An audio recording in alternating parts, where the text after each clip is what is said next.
Ақтауда 94 жастағы майдангер әже өз қолымен киім тігіп кесте тоқиды. 10 саусағынан бал тамған шебер Ольга Заревняк ғасырға жуық уақыт ғұмыр кешсе де әлі тың әрі көңілді. Бала күнінен ермекке айналдырған инесі мен жібі қолынан түспеген. Қанық бояудағы түрлі түсті жіпті үйлестіріп, орамал, жастықты, жаймаларды тоқу оның сүйіктісі. Бойына дарыған бұл өнерді ол Құдайдың сыйы деп бағалайды.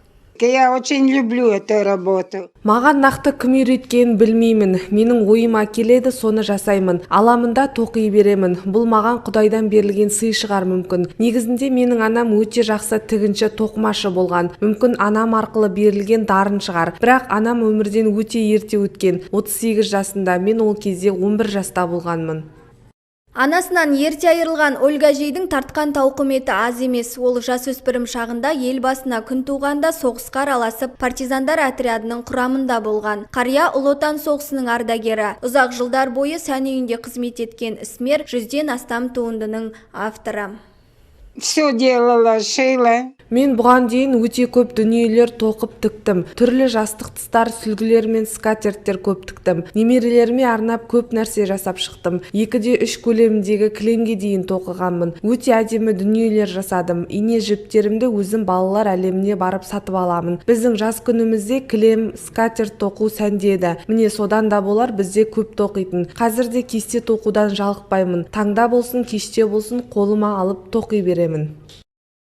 Көз майын тауысатын, күрделі жұмыспен айналысатын әжей жасы егде тартса да сүйіктісімен айналысқанда көзілдірік кимейді екен. Және өзі жасаған ерекше дүниелерді таптырмас кәдесей дейді ол. Әрі өз қолынан шыққан дүниені сыйға тартуды жақсы көретіндігін айтты. Қаламқас Аманқосова, Мұқағали Нұрдәулет, Қобылан Тәжібаев, Ақтау Ньюс.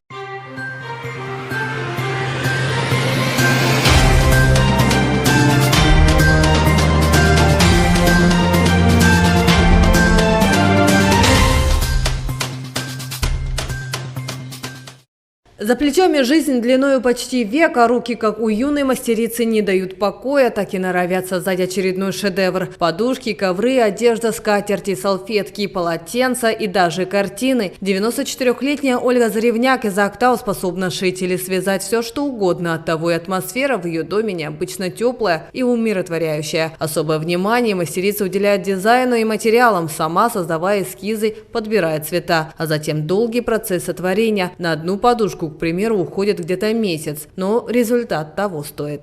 Я очень люблю эту работу.